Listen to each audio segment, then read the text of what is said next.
start by saying thank you to you. And I read that you're the co-founder. So you and your fellow co-founders who have put this together, I think this is an amazing initiatives. And for the students here, I cannot overemphasize how fortunate you are.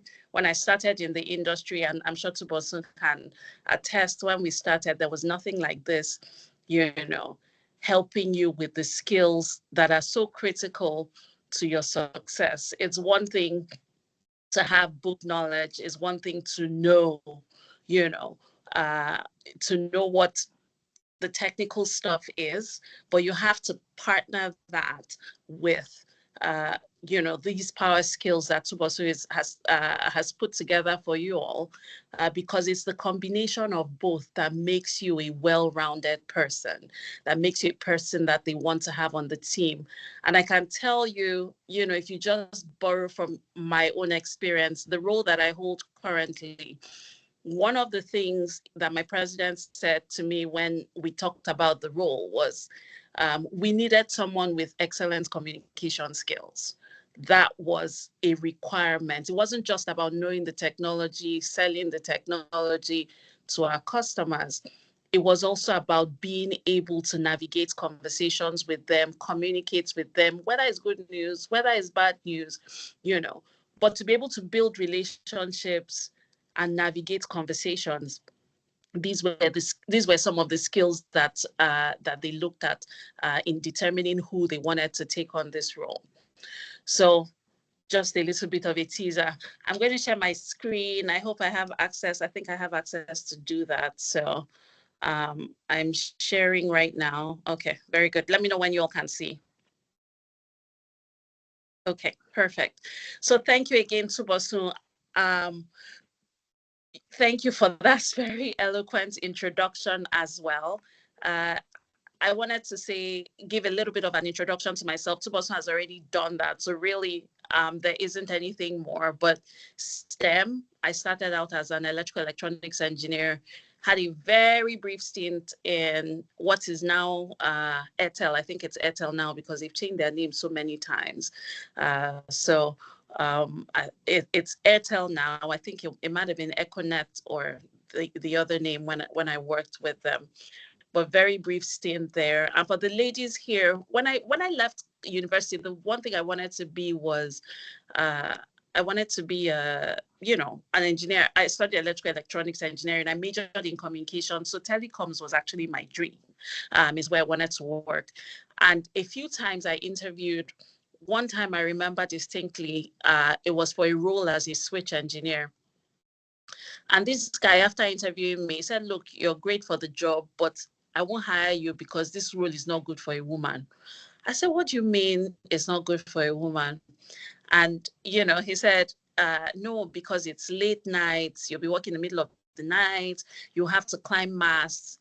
And I said, no, but I studied for engineering. This was the whole point. I knew all of that going in to study for engineering, that, it wasn't going to be nice and sit in the office, right? And he didn't hire me for that reason, right? I wound up in telecoms as a service desk engineer, or service desk person, I should say, looking after the service desk. I did that for a few months, and then, I interviewed for SLB and got the job. Long story short, a few months after that interview, I was on a chopper heading to a rig in offshore Nigeria, right? So just to say to everyone here, male and female, about knowing what you want. Eventually, my path didn't take me the way of telecoms because it wouldn't have me. But I got the opportunity to well and truly be an engineer and practice as an engineer working for SLB, right? So without wasting any more time, okay, it's 12:19. I just want to be cognizant of how much time we have. I'll go straight into interpersonal communication skills. This is the agenda we will walk through. We already went through the introduction, so I'm going to go straight into the next thing, definitions, right? So when we talk about communications, I'll give you some book what some popular people have said. If I go right to the bottom, interpersonal communication, which is really why we're here, this is the process of exchange of information, ideas, feelings between two or more people through verbal or non-verbal methods. It often includes face-to-face exchange of information in a form of voice, facial expressions, body language, and gestures. However, I will also include that it also includes anything communication still includes written communication by way of email, by way of text messages. And in today's social media, it also then includes your social media posts, your comments on social media posts, right? All of that is communication. If we go to the top two, these are two people that I'm very, Matt Abrahams he's a professor in Stanford University. He looks after communications, marketing communications, if I'm not mistaken. But he's someone that, he's a voice on communications. He wrote a book, Think Fast, Talk Smart, and he does everything communications. And so his definition is that communication is the ability to convey your message clearly and concisely while engaging your audience. Right? We've all been in rooms where people are talking and you're either scrolling your phone or you're half asleep, right? That person is communicating, but he's clearly not doing it in a clear and concise way, and he's definitely not engaging with his audience, right? And then Adam Grant is another thinker that I admire a lot. He's a professor at Wharton School of Business or Wharton University, and he actually teaches organizational behavior. But he also says that effective communication is not about speaking. It's not just about speaking. It's about creating a shared understanding. So if you think about passing a ball back and forth, right? Two people, if you throw the ball and the ball lands on the other person and he doesn't pass it back to you, right? You've done something one way, but you haven't received any feedback, right? And so basically, I would not say that communication has occurred in that scenario. So it's about creating a shared understanding. Think about now, if you throw a ball to one person and that person tosses that ball back to you, then you've created a level of shared understanding. And that's when you can safely say communication has occurred. So quickly, we'll talk about forms of communication. Now, we talked about here, we said, it could be verbal, non-verbal. Now we're focused on, what are the other forms of communication. So verbal, this is me, I'm having a verbal conversation with you where I'm speaking, right? Then non-verbal, and this has to do with your body language, your facial expressions, your gestures, right? Think about having a conversation with someone and I might be saying something and then the expression on your face can betray you, right? So you might be saying something, but your facial expression, your body postures, all that is saying something completely different. And so if we wanted to communicate, it has to happen. Both things have to work together. What you're saying, your expressions have to match the words coming out of your mouth. And then we have listening. We talk about listening as a form of communication because you're getting stuff, but I would say listening is a very integral part of communication because a lot of times people speak, but they never take the time to actually listen. And people communicate a lot. You get a lot of feedback from that. It's super important in things around whether it's negotiation, trying to get a raise, those kinds of things. Because in listening, you understand what does the other person want? What is important to the other person? And then you can navigate how to pass your message across, right? And then written communication, which is emails, text messages, short messages. In cases like Teams that we're on, you can chat with someone, right? So these are all the different forms of communication. So let's jump straight into delivering with confidence. I want to play a video. Teams is funky with playing videos. So let me see if I can fix this. Somebody's waiting in the lobby, just so you all know. I see that on my screen. But I have to be able to share my video or my audio when I share. So I'm going to stop sharing briefly and then share back so that I can activate the sound.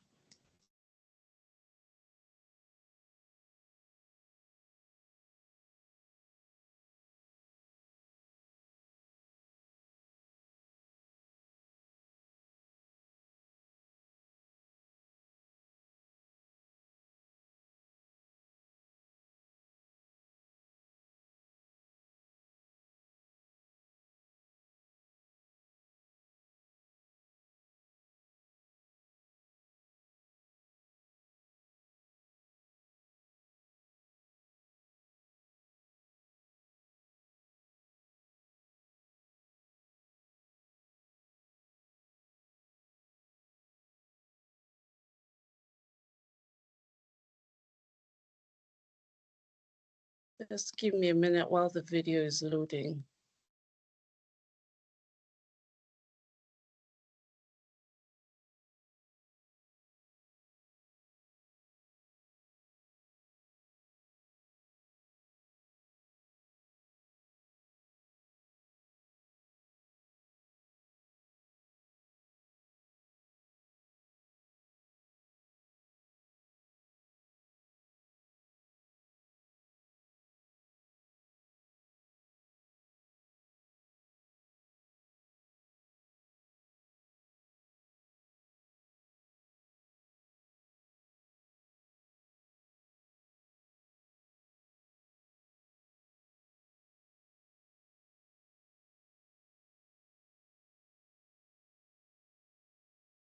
All right, I have video number 1 up.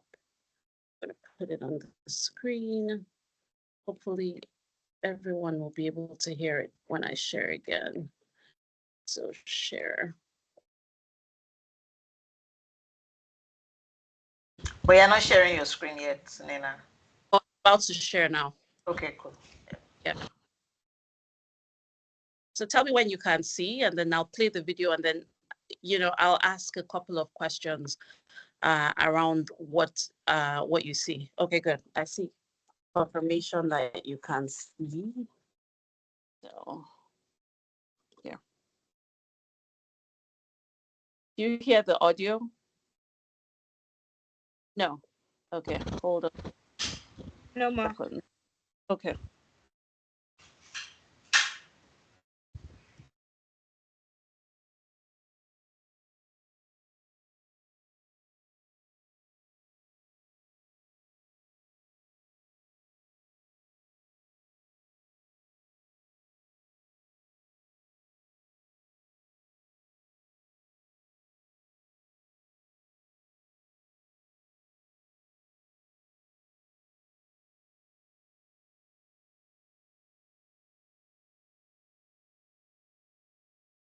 I can control my entire entertainment system using voice commands. Up until now, I've had to use Leonard. I'll take you back to the beginning. Hang on. I don't feel like you're taking this dilemma seriously. Fine, First, there was PlayStation, aka PS1. Then there's PS2, PS3, and now PS4. And that makes sense. You'd think after Xbox, there'd be Xbox 2. But no. Next came Xbox 360. And now, after 360, comes Xbox One. Why one? Maybe that's how many seconds of thought they put into naming it. Can you get the butter, please? Yeah, however, with the Xbox One, I can control my entire entertainment system using voice commands. Up until now, I've had to use Leonard.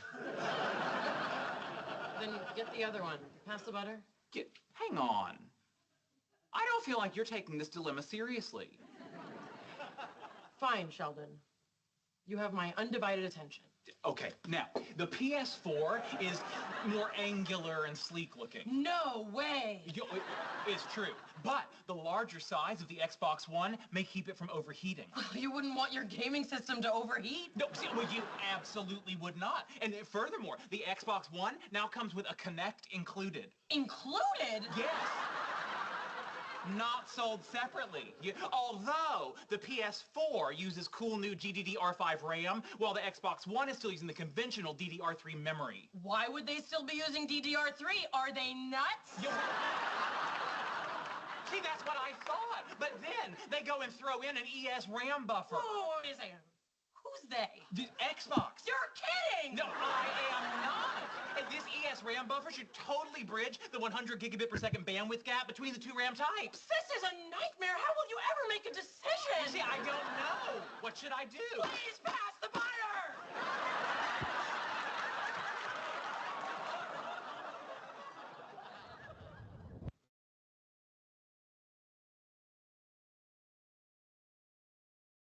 Okay, let's get back to the slides again. So a few things I wanted to point out with that video. Actually, before I point anything out, can anyone tell me what they observed from the video? Just put in the chat. What did you observe from Sheldon? What did you observe from the lady?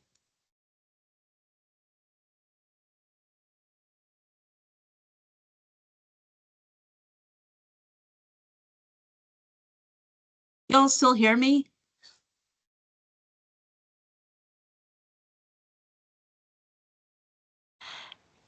Yes, I hear you good. So what's our reaction from that video we just watched, Okay. ladies? Yeah, lady was not interested in the conversation. No shared understanding between the two. Okay. Good. The man is trying to communicate, but the lady is not interested.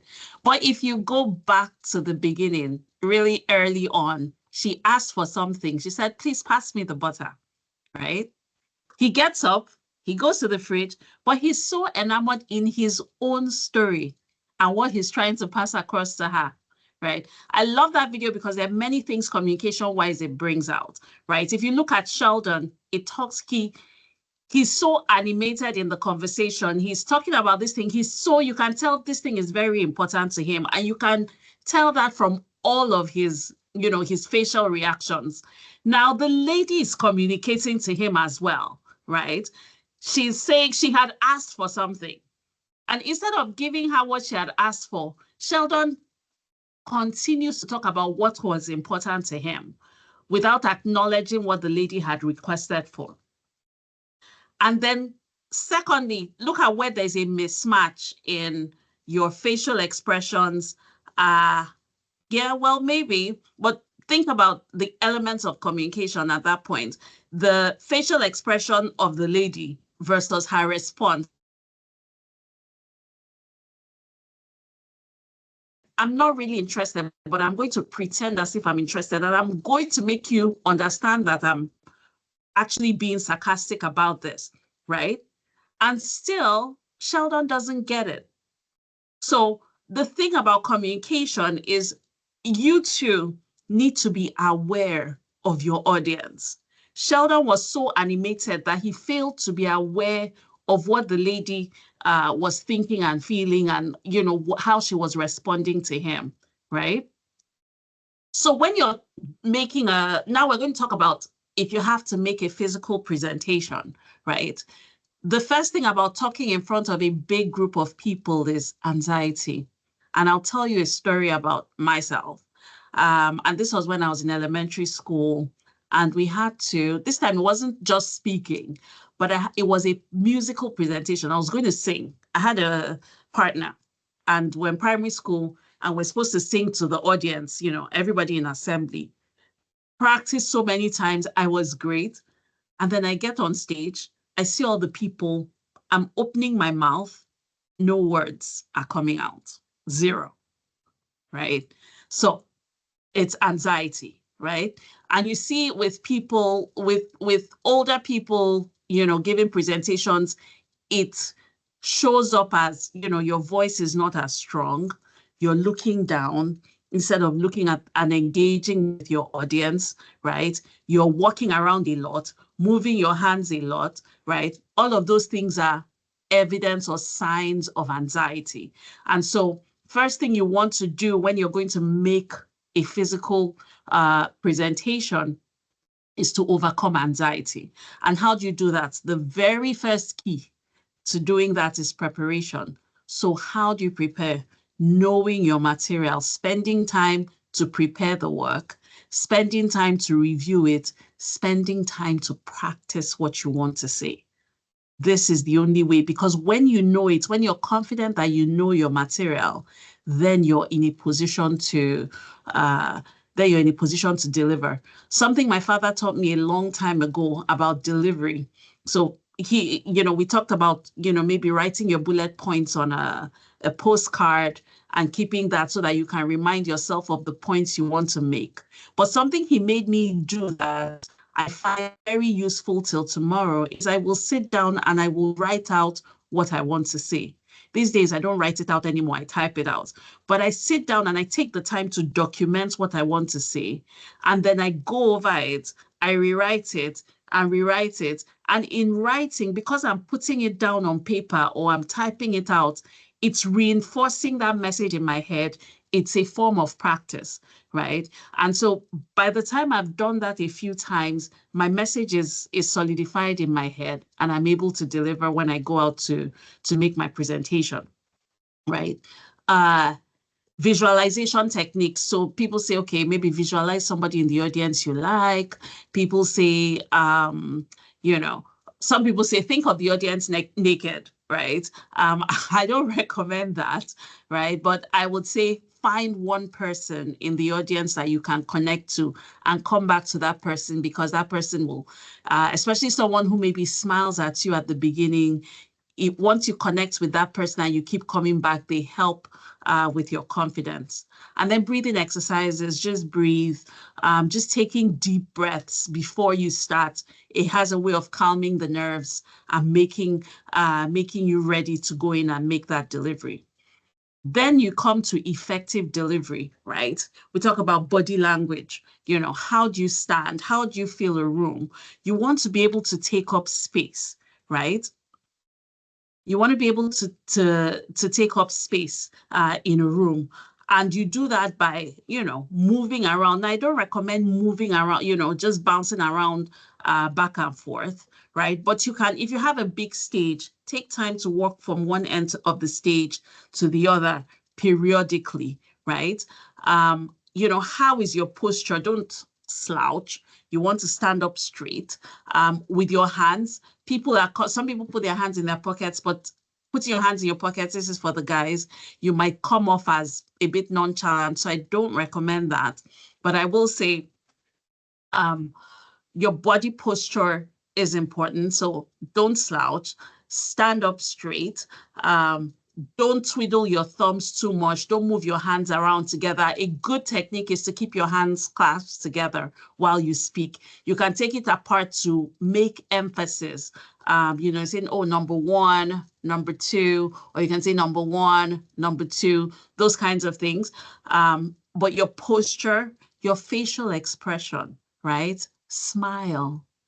When you smile, you help your audience. The most of the time when people smile, the only response you get back is a smile, right? So when you smile at the audience, they're going to smile back at you. And just doing that gives you a boost of confidence, right? Oh, I see. Did someone start sharing in place of me? I see that. I saw that. I got kicked out.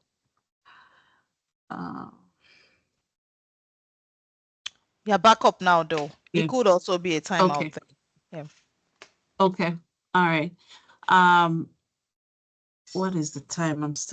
We are at 12:40. Okay. And I'm on till 1:15, right? Correct, yes. Okay, very good. Okay. Vocal variety, right? Sometimes you talk slow and you talk low. And then you raise your voice, right? You have to modulate this. If you keep your voice flat on one level, it sends the audience to sleep. But you can take the tone down depending on what you're saying, depending on, what you're presenting. You can bring the tone down and then you can take it up, right? That modulation in tone and pace helps make your presentation and your delivery effective. And then, like I said earlier, take up space about, you know, how you stand in the room, where you position yourself in the room. I hear feedback. Somebody else is speaking, or someone has their camera unmuted, or their microphone unmuted. And please, can you mute everybody? Can you mute all of them and just leave the... Hello, Anne. Can you please mute them? Everyone.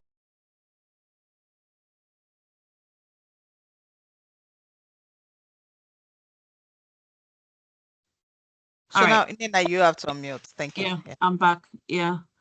Okay. And then let's talk about building rapport as well, right? One thing that is important is connecting with your audience.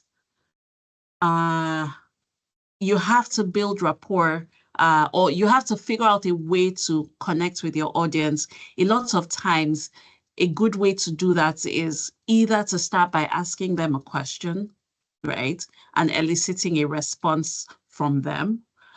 Alternatively, you can use humor, right? You can tell a story. Like I told you my story about, you know, stage fright a long time ago.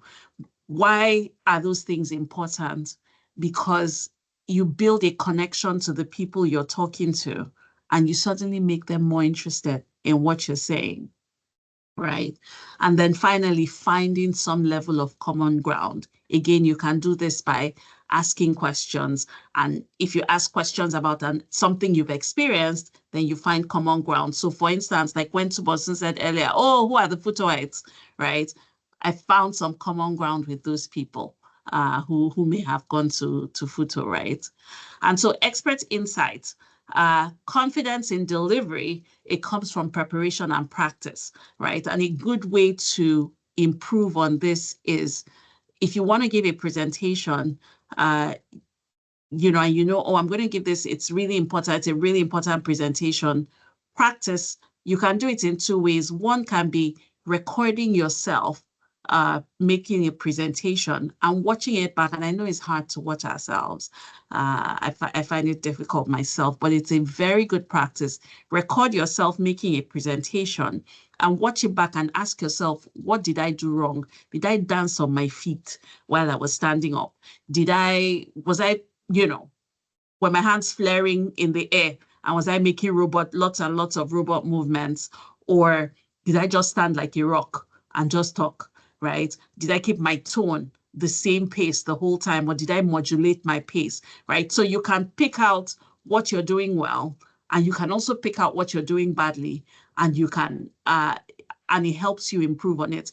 Another thing is to practice with your friends and let them give you feedback, right? But it helps to do a combination of both. Practice with people, get their feedback, and get an opportunity to watch yourself so that you know what you want to do, what you're doing right and what you're doing wrong.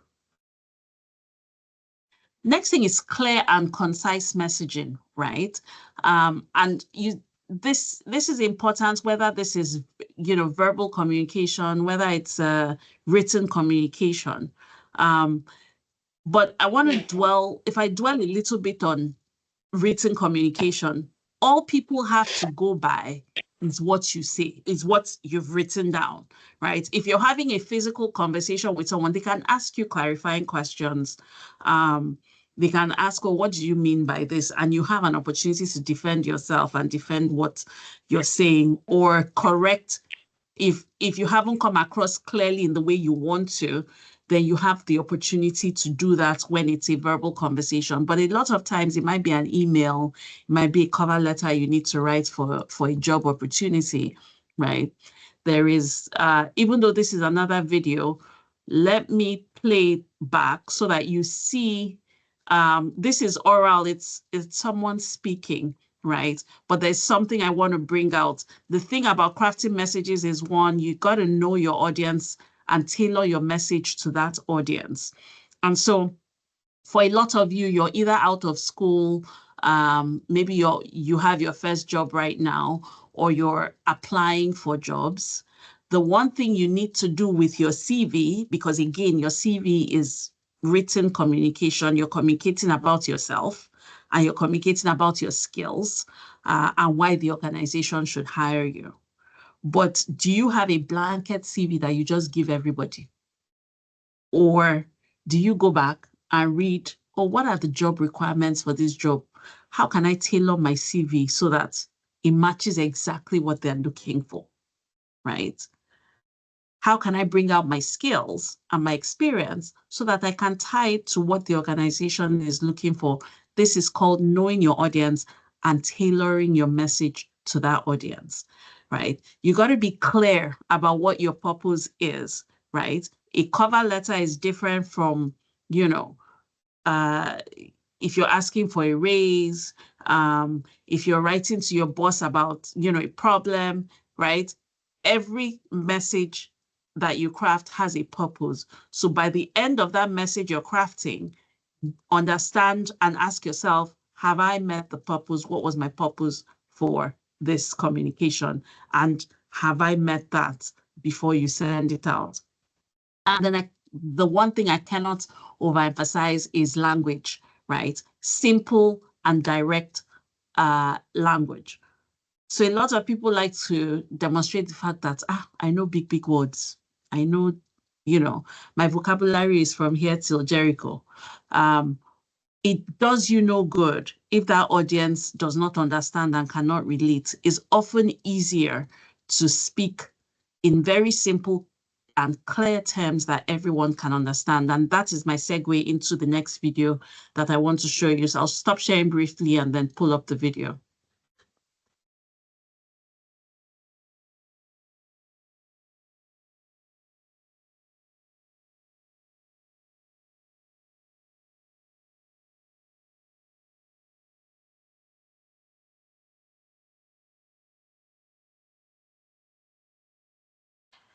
Okay, so while the video is coming on, I always like to get reactions. I'm keen. The last slide that talked about concise, being brief, knowing your target audience. What struck out to you most, or what mistakes have you had in recent times around delivery on your communication? Let's have that in the charts, please, before the video comes on, so we utilize our learning as quickly as possible. What's came out across to you as the most important skills or something that you have struggled with? Comments, please.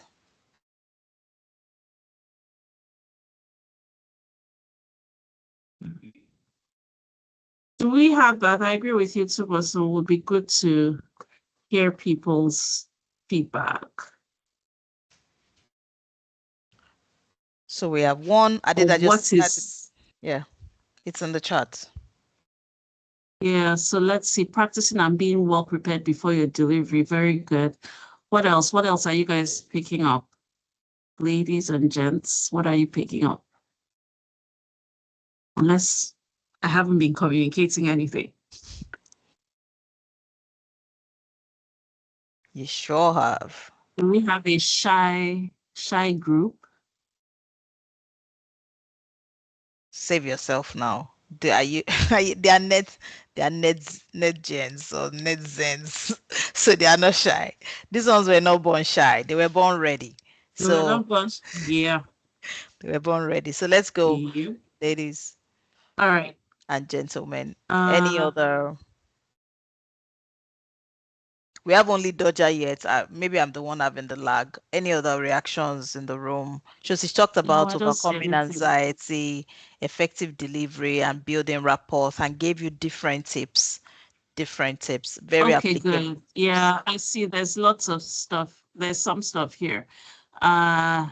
Infusing stories, icebreakers, and humor to capture the attention of the audience. Very good, Kaito Chuku. Christian, knowing your audience and being concise. Yes. So someone says, I've been struggling with public communications. When I get on the podium, the words are not articulating well in my mouth. I learn to prepare well and build confidence. Very good. Building rapport. I have a problem making new friends. And since my primary school days, I always look withdrawn and reserved. Okay. Let's see, how do I? So clearly you're an introvert, right? You don't really like, people don't particularly give you energy, but it's something that you're going to have to overcome if you're going to succeed in the workplace. Because I can tell you that if you don't have confidence and you don't express yourself appropriately, sometimes confidence can be misconstrued as competence, right? So you might be very competent, but if you're unable to express yourself and to engage with people, you know, it could limit your progress. So you have to make a conscious effort to overcome and work through through that issue, right? Maintaining eye contact with the audience, it comes with practice. Confidence comes from preparation and practice, absolutely. All right, very good. I'm always scared of the unknown, not confident enough. Mindset, right? You got to change that mindset. And whether it involves speaking to yourself in the mirror and not for yourself, right? If you accept it, it becomes the truth. Whatever you believe about yourself becomes the truth about you.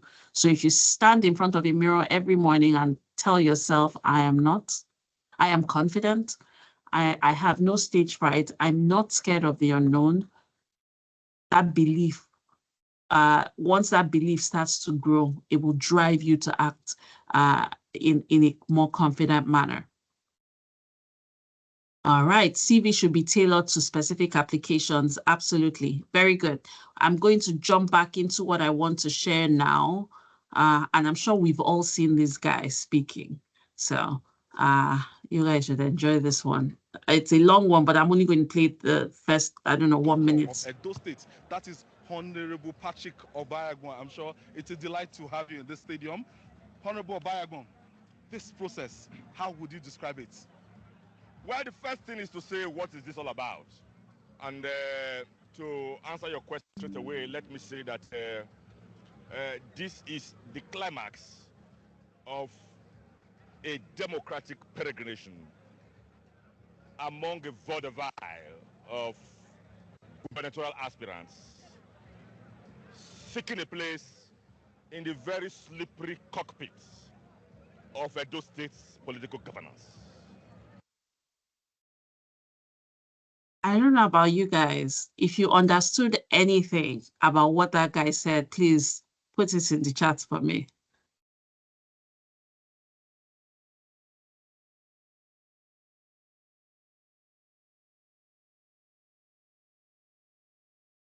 Did anyone understand anything he said?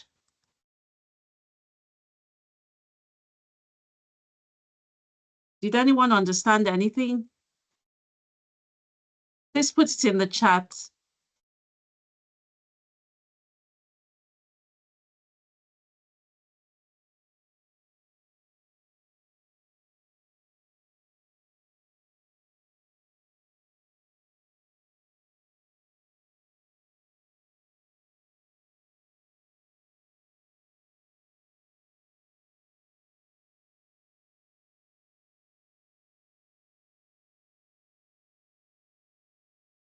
Hi. So, no, right? You are checking your dictionary. Oh my goodness. It sounds like nonsense, right? So it's the whole thing about communicating and communications. He always speaks big grammar, very good, right? That's why I said I was sure that there were people who would recognize him. He speaks a lot of big grammar, but you don't understand anything he says, right? Totally does not make any sense.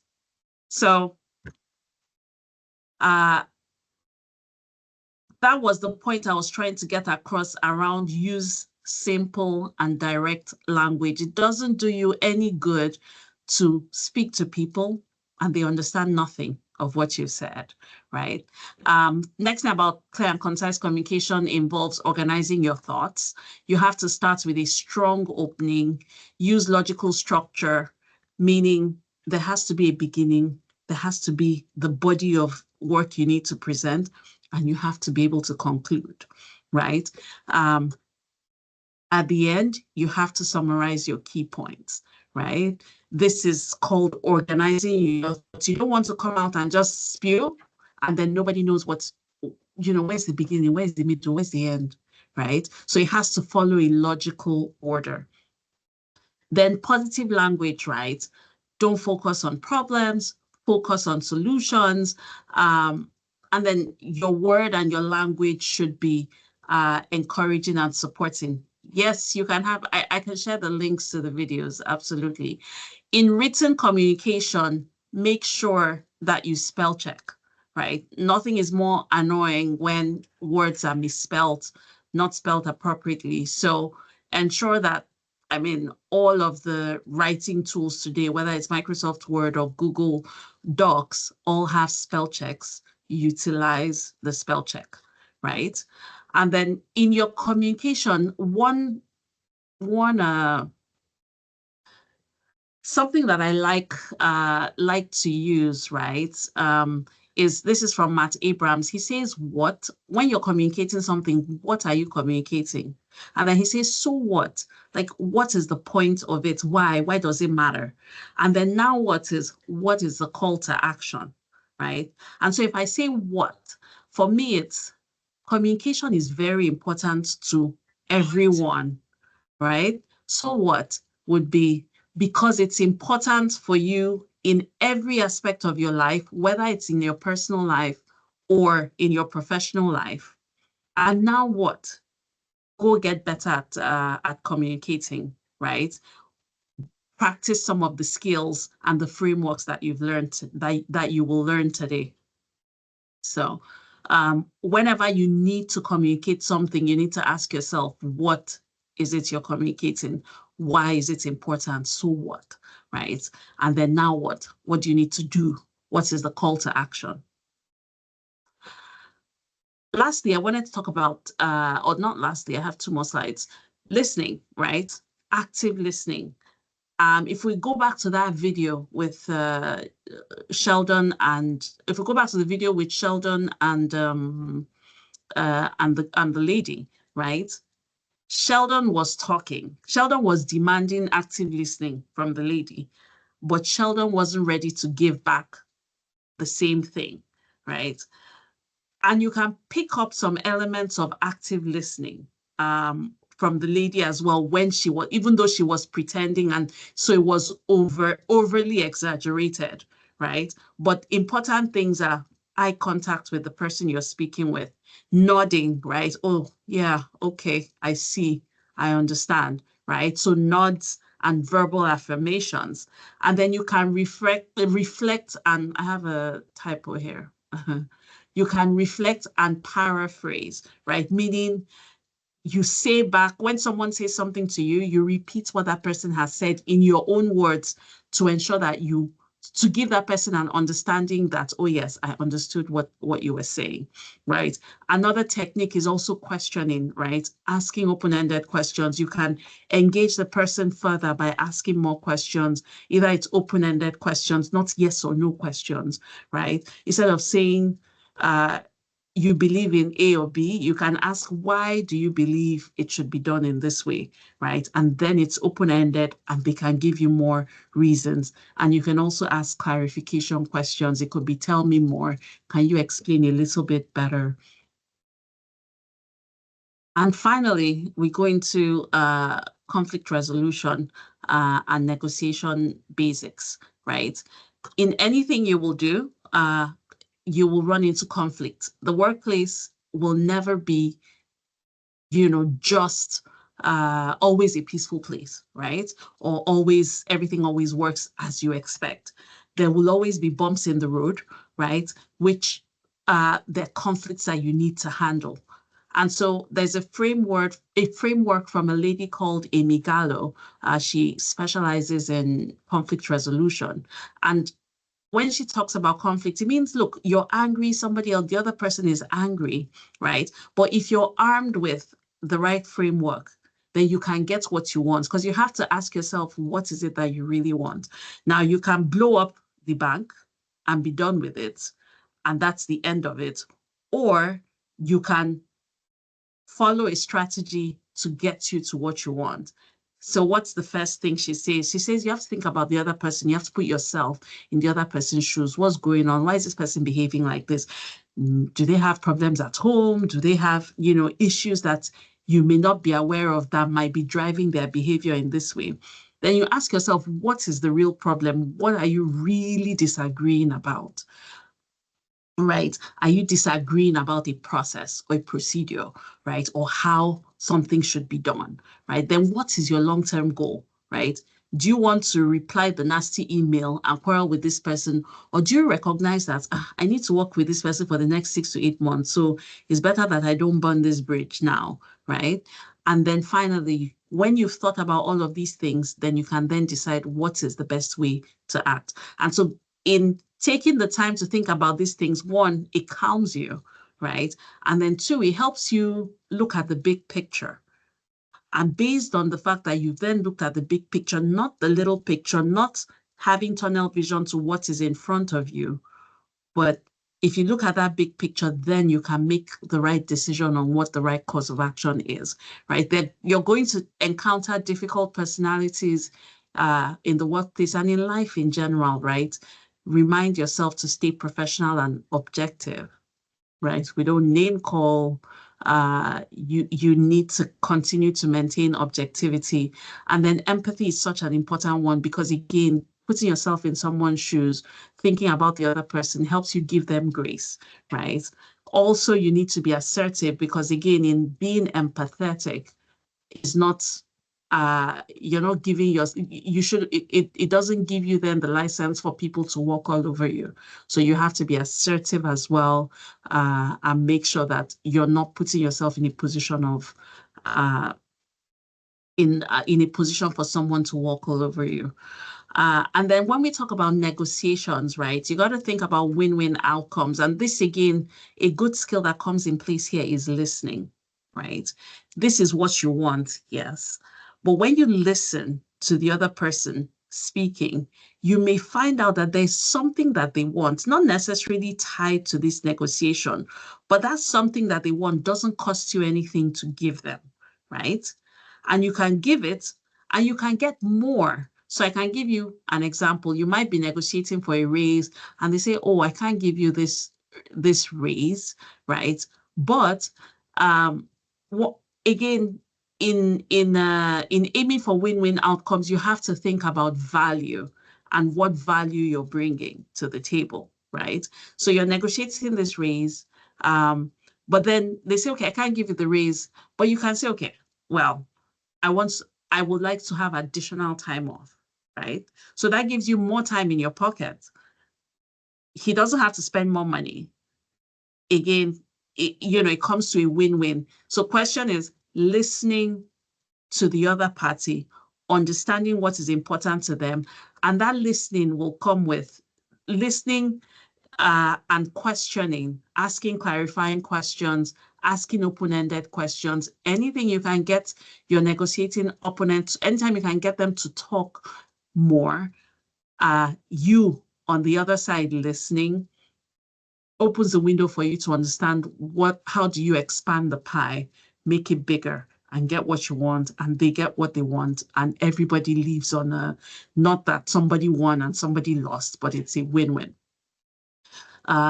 It also comes with being prepared. So you have to know and have at the back of your mind, what are the things that you want to ask for in addition to this? Yes, you want more money, but what else can you have in lieu of money? Is it extra time off? Is it travel? What is it, right? And then, you have to have a willingness to not compromise all the way, but say, okay, what am I willing to give up, right? And then feedback. This is something that is very important. You will come across it a lot of times. For all of you, you guys are starting out, so you're not going to be at the place where you are giving feedback, but you will get a lot of feedback, right? Now, what I will say to you about feedback is it's a two-sided coin, right?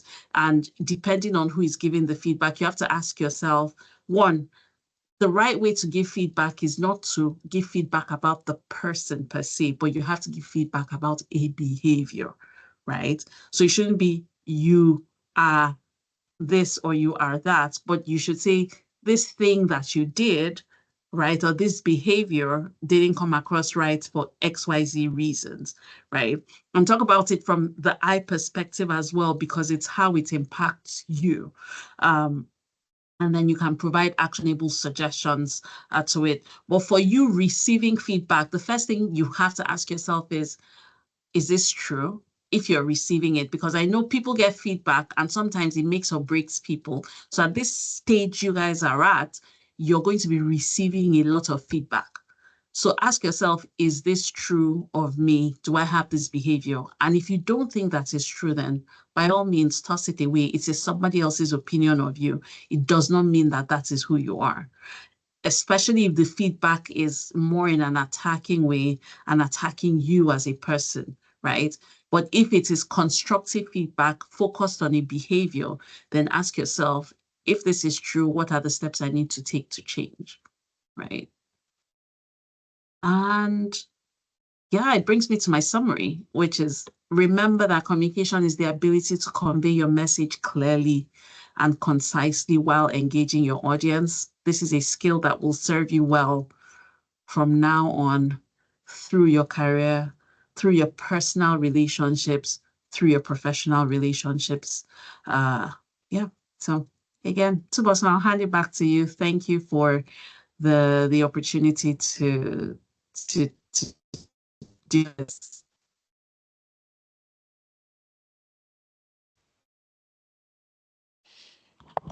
Amazing, amazing. Thank you. Thank you so much, Naina. Do you hear me? Please, can we take some reactions on the chat and also with the emojis, maybe clap, love, whatever it is that you feel like doing now. Uh, really insightful, really, really insightful, even for us lifelong learner. I also picked a lot of things, not even a thing or two, a lot of things, right? And one thing I'd like to really open up with before we start the conversation around the classes, a lot of people feel like if you don't sound like a CNN broadcaster or a journalist, until you speak authentically, until you speak phonetically, maybe that's the word, until you speak phonetically, then you are not communicating. And I like how you maintained the pace of your point is to communicate. It's not to sound in a certain way or to sound in a eloquent way. It is to communicate. So thank you for driving that home. Interpersonal communications also, like you said, does not really start or stop only at the workplace. And I really like the examples you share, even when you talk to your family, when you talk to friends, when you talk to colleagues, and how do you present your ideas? How do you present your your opinions? It's very important that you drove that home for us. So gents and ladies and gents, do you have questions for Naina on this interpersonal communication skills? And please stay focused on the topic. Is one way to also ensure that you got the learning. Stay focused. Do you have any question? Please put it in the chat or you raise your hand. Let's take this. Please post questions. Yeah, I'm happy to have people turn on their cameras and, ask me the question. It will be nice to see your faces. Yeah, they will turn on their camera. Now let's go, because this is a video session. We didn't promise that they will not turn on. Yeah, so great. Thank you for making that. Yeah, nice. What have we learned? If you don't have questions, what have we learned? So I see a question in the chat. This is from Peace. And Peace says, well, how can one start a conversation? From my experience, whenever I start talking to people who are not familiar, a little bit familiar, my mind goes blank. I don't know what to say.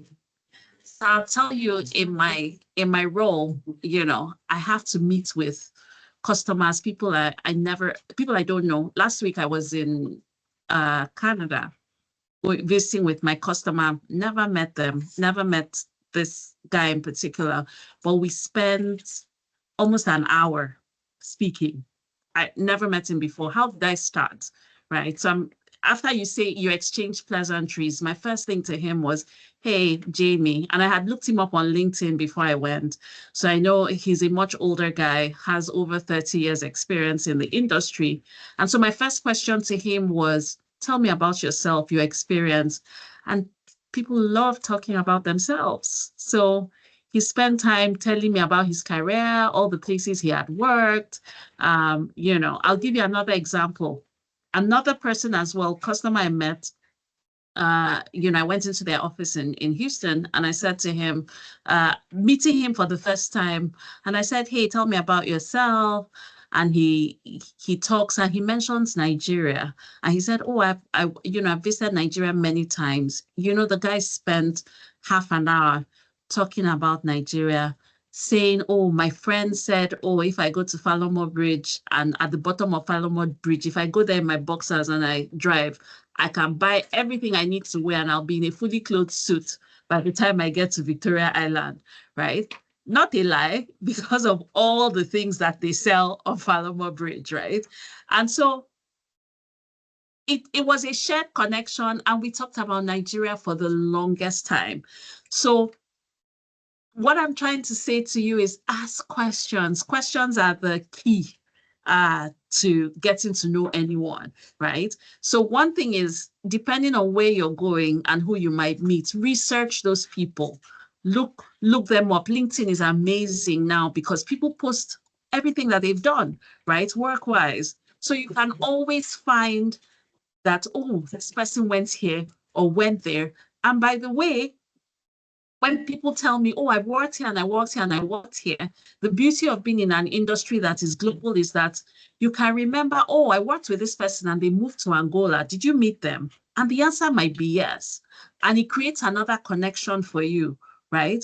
So my key to you would be, one, if there's someone you really want to talk to, go do some research about them. I look up people on social media. I look them up on LinkedIn. I look them up everywhere. I Google them first and I look for them, right? And then I see what pops up. And then when I see what pops up, it gives me an idea of, okay, how can I engage this person? People love to talk about, if it's someone who is older, who might be married, they love to talk about their kids. They love to talk about, you know, what their interests are. Yes, some people are unreceptive, I agree. Not everyone is easy to deal with. And if they're unreceptive, you move on, right? You can try. If they want to focus on business, you keep it focused on business. And if they're unreceptive, there's nothing more you can do. But most people genuinely like to talk about themselves. So if you give them the audience to talk about themselves, trust me, you can have a conversation with and something I didn't share with you are actually some resources. So I'm back on the slide, and I had a slide on resources. There's a podcast by Matt Abrahams. It's called Think Fast, Talk Smart. He talks all things communications. For the person who said, I'm looking for how to improve my communication skills, right? Two things for you. This book, How to Make Friends and Influence People by Dale Carnegie, go find it and read it. Amazing nuggets of how to deal with people, engage with people, how to negotiate with people. Beautiful, beautiful book. I just read it very recently, but it's been around for a very long time. He used to run courses on it back in the day. I don't know if he's still alive at this point, but you know, it's a fantastic resource. Read it. Podcasts, if you're into podcasts, Think Fast, Talk Smart. He brings a host of experts to the show to talk about various aspects of communications. This is also a very good resource. It talks about verbal communication, written communication, presentations, really, really good resource. So if you're looking to improve, I would encourage you to look into these two resources. And if you're willing to spend some money, I cannot make any recommendations on actual courses, but I bet that there are courses that are available to help you improve your communication. And actually, even me, I'm always looking to improve myself. So in a few weeks, I get to go, do a course on presentation skills, right? So just as Tubosun said, I'm a lifelong learner as well. So okay, let me go back to the questions in let's see. I always have a problem speaking before camera. So let me see. I did. Okay. Insightful. How to start a conversation. Talked about that. I have problems speaking before cameras, probably recording, even though I prepared my content, but I still mix up my words. Do I have to stop preparing my content and trust my wisdom to guide me through? So I think that if you've prepared enough, what you don't want to do is you don't want to cram, because when you cram and you forget one word, then that's the end of that. But if you prepare your content, you know your content well, right? Then all you need is your bullet points and you can speak. So if you notice on slides, I do not have words written down on every slide, right? I just had bullets and I was expanding on the bullets, right? It's because I know and understand the content. And so I don't need to write, or have, prepare a script, then go and read that script. Scripts are great if you're making a very specific recording. And, people have that. You have teleprompters that allows you to look straight into the screen and you can read off your scripts. People who present speeches, for instance, who have to have specific content can do that. So those tools are also available as well. Then let's see, going to the basics. I already talked about this. How can you improve? Look up some resources. I see. Okay, Daniel, can you unmute? And Daniel Adafavor, can you unmute and ask your question? I see your hand is up. Okay, man. Thank you, ma. Thank you very much for that presentation. Ma, when you asked us to ask questions, I had some questions in mind, but my heart was beating. Like whenever I'm being asked questions in the public, that confidence will not just come. Even though I knew that, okay, I'm feeling the challenge, I needed clarification, but I just had to raise up my hand because just to overcome that confidence. But still, my heart is still beating right now. Like right now, my heart is still beating. How do I overcome it? By doing exactly what you just did now, by having the courage to unmute and ask the question. It doesn't mean your heart will not beat, right? Okay. It doesn't mean, and when you are anxious, okay, ma'am. It's also a good sign. It means that you care about the thing that you're doing. It means that, can you mute yourself back? Because there's a lot of noise coming from your end, so that I don't scream. Okay, very good. So Daniel, I want to applaud you. You're still, let me mute you. Can I mute you? Yes, I can. Okay, good. So I want to applaud you for unmuting yourself and asking the question. This is exactly how you overcome it, is by jumping into the lion's den, right? And by just doing. Because by doing it over and over again, you will overcome that fear. The fear is good.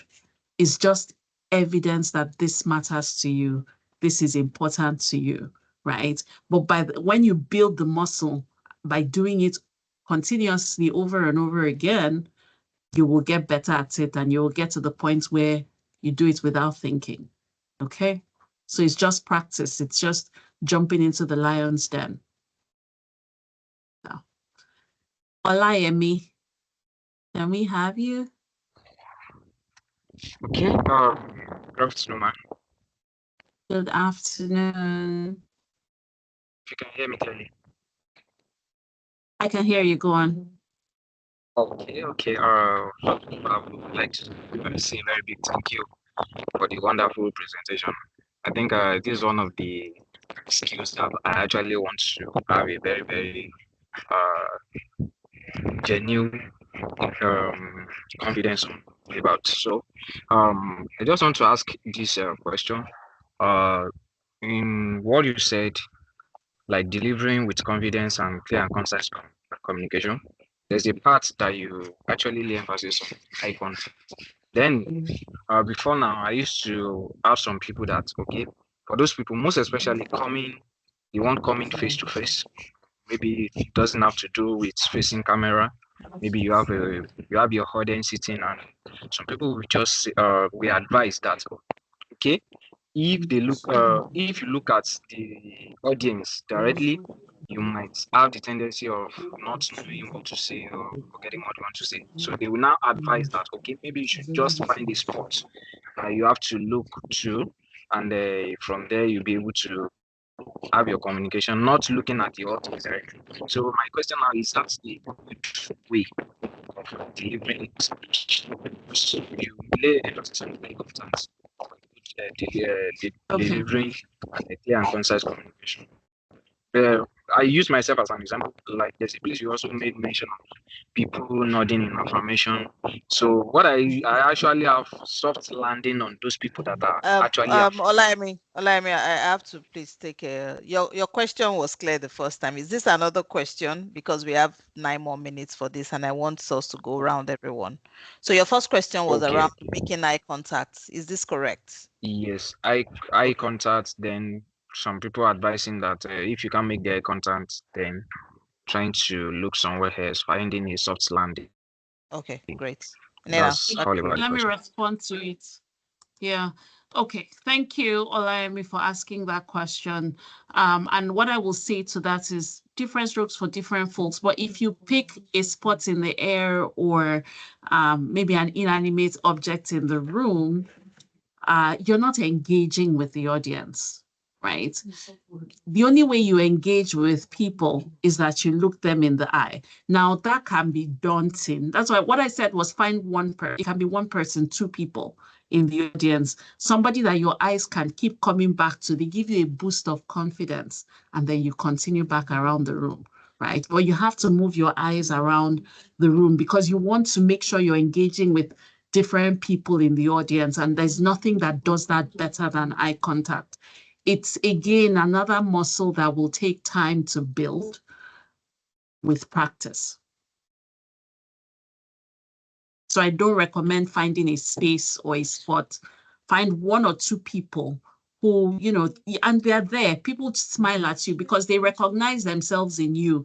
They've been in that position before. So even if you're struggling, people can see it and people can be as sympathetic to it. So they will smile, right? And once you find that person who is smiling, they give you, oh, this person is rooting for me. And then you keep going, right? Who is next? Who is next? Nena, just to add to that, I think you can also initiate the smile. So half of the time, people go in presentation mode and then their own face is already betraying them. So you can also start with a smile and say, hey, hi. The way you say, hey, hello, good morning is different from, hey, hi, I'm excited to be here, right? You have already infected them with your energy. So also you initiate the kind of energy you want your audience to throw back at you. Absolutely. Absolutely. Absolutely. Yeah. And something else I've seen people do, but these are very experienced speakers, sometimes they pump themselves up. It can be with music, it can be with a little bit of exercise, they're jumping up backstage, right? So they infuse themselves with energy and then they get on stage and they give you that energy right away, right? And their energy becomes infectious. But again, this is something they've done for many years, so they have that experience. But, the basic thing of walking in and smiling and saying, I'm excited to be here, it softens the room. You will find many people who will smile back at you. Somebody's hand is up again. I cannot see the person on the screen, so I don't know. Marietta Adobe Mba. Can you unmute and ask your question? Right, while we're waiting for you, somebody in the chat said, talked about, hand movements. Too many hand movements will be distracting to your audience. So if you feel like your hands move too much, you can put your hands together and only release it when you really need your hands to make a gesture, right? But you can always, you can clasp in this way, put it down behind you, no hands on your wrists, but, you can clasp your hand. If I get, you can keep your hands this way, walk around a little bit and then open it up if you need it, right? So let's see who else. How do you have conversation with someone about a subject, especially example geoscience? This is an interesting one. How do you have a conversation with someone about a subject that they're not familiar with, but you need them to understand because you need something important and you can't get it from them if they don't understand the subject? This is a good one. But the question is that person willing to understand the subject with you, right? What is in it for the person? So you have to approach these kinds of conversation from a place of value. What value are you bringing to the person? What value will you bring to the person in helping them understand? Something I learned from Dale Carnegie was getting the other party to say yes. So if you find the thing that the person will be interested in, you can start with, wouldn't you like to understand why A, B, C, D, E is so? And then if the person says yes, that is an indication for you to, or that is a green light for you to move forward with the next question. Ask 2 or 3 questions that will give you a yes answer to get you to the point where you say, okay, then let me help you understand this subject and why we need to do whatever, right? But yeah, you have to get the person to the point of wanting to know or understand that subject. So find what is important and what is in it for the person first. You are welcome, Daniel. So Marietta raised her hand, but she never unmuted to speak. So, she's unmuted, but I don't hear anything. Marietta, do you want to speak? Or you can put it in the chat. I don't know. Yeah, so we'll allow her put it in the chat instead. Because we are also running out of time. I'd like to get your closing thoughts on the assignments that you would like to give to the class. Okay, very good. Let me pull the slide back up again.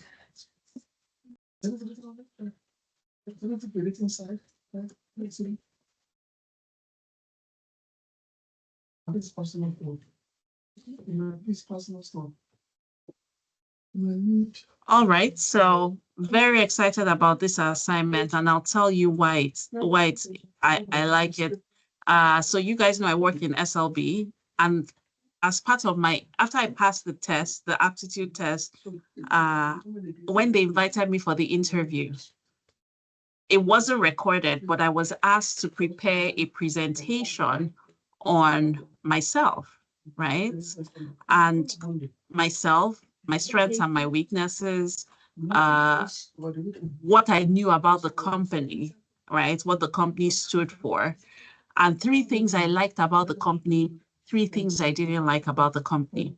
What did that force me to do? I had to go do some study and research about the organization. And I had to look inwards at myself as well and understand what are my strengths, what are my weaknesses. But also, when someone asks you to talk about your weaknesses, you have to talk about it in a way that you can turn it around into a strength, right? Or turn it around into a way that is positive to the organization, right? So can I remember what I said 17 years ago? Maybe just a little bit, right? But, for instance, I said, oh, I work really hard, or I'm a bit of a workaholic, right? But in being a workaholic, it means that I'm going to give my all to the organization. It means that I'm going to be very focused about delivering when it matters. to the organization, right? It means being tired or getting to the end of the day won't stop me from delivering the objective that the organization has set, right? So what I want from you guys, not the full presentation, but now I want you to do it and record it because I won't be there to see it live. But prepare and record 2 minutes about yourself. So tell me about you. Where do you come from? What are your qualifications, right? Tell me 3 strengths and 3 weaknesses and the top 3 things you learned from this course, right? So those top 3 things become your actionable, what it is you're going to be working on yourself as a way to say, this is what I took away from this course. And because I took this away, this is what I'm working on personally to improve my interpersonal communication skills. Claire? Right.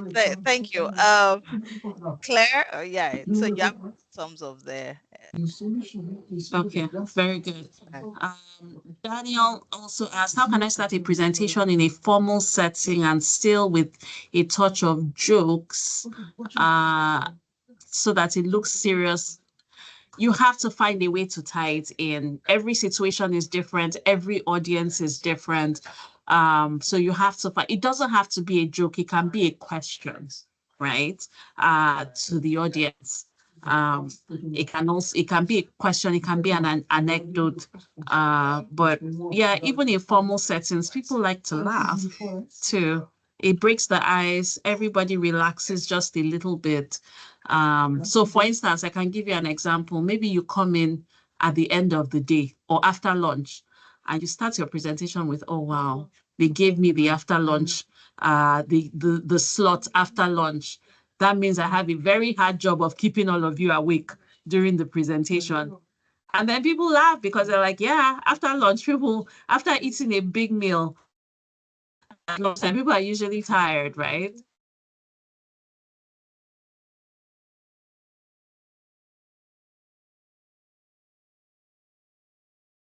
Turn this off. Can you hear me? I'm still here. Now, but yes. I think, Now yeah, we hear okay. you. Sorry. Right. Yeah, sorry about that. I believe I got kicked out. Yeah, I always have primary and backup. So my Teams on my laptop is acting up. So I'm on my phone. Let's okay. see if I can on my video. Oh, very good. Yeah. So but you can still see my slides. I still see it on the thing. Yes, we see it. Yeah, okay, very good. But I'm pretty much at the end of it. There was one more question somebody put. Let me see if I can read it. So I can help you so that you don't have to navigate that. But I would even say this question, you have addressed it. It says, I have realized that I feel more comfortable speaking with people who I perceive are in the same level as I am. Whenever I speak to people in higher level, I feel pressure and I begin to stammer. How can I improve on this? Okay. You No, have so a that's really good problem. yes. That's a fair one, right? Because you are yeah, it's called managing up in a sense, right? If you're talking to your superiors, so one is you have to build the confidence over time. Your experience in the beginning is hard, but the longer you spend in an organization, you will build that. The second thing with that is ask them for advice. Again, people like being considered as the expert, teaching you. They like that feeling of, oh, I can show you the ropes. I can teach you. So if you frame it in a way that, hey, can I ask your advice on this or in this situation? How would you address this or attack this? Then it opens a window for you to start a conversation and they will talk to you or teach you. Very happy to do that. So that can be another way to address people who are, more senior to you. Those are my tips. Please, another reaction for our faculty today, please. If you've had a really good and valuable time today, please let's see your reaction. Thank you so much, Inena. Appreciate it. And importantly, this this assignment is due tomorrow. So you have to get, sorry, it's due this evening. 2 minutes presentation about yourself. It's the, Aisha, please put your question on the chat. The idea is that you practice. We are not expecting perfection because we also want to spend some time to look at the presentation so we can give you feedback on what is good, what is not good. We are not expecting a pitch perfect presentation, but please put your best foot in, articulate yourself, prepare, think about it. You're talking about yourself. This is due today. It's due for submission. No, let me take that back. This is due for submission today. However, you're presenting it tomorrow in the group on Teams during the session. So please get this in. Prepare and record a 2 minutes presentation about yourself. Talk about where you come from and your qualification, your 3 strengths and weaknesses, and the top 3 things you learned from this class. So it's on that note, we'd like to give a very, very loud ovation to our faculty again to say, please, thank you. And then we wouldn't have gotten this from any other person. You came from the basics to making us understand the rudiment of interpersonal presentation and communication skill, because you kind of covered the both together. But the class, thank you, and I really appreciate your time in putting this together for us. Thank you. It was an absolute pleasure to be here. So again, I want to say very well done for doing this, and to everyone who is here. I hope you're taking it super seriously, because these are skills that will serve you well for many years down the road. Right? I can tell you that, and she can tell you the same thing, that these are skills that will continue to serve you in the long term. So thank you again for having me. Bye. I appreciate it. Thank you. So we can release you at this time. You can log off and still leave us here. We still have about 14 minutes together. Oh, sorry, 24 minutes together. Thank you, All right. Nina. Right. So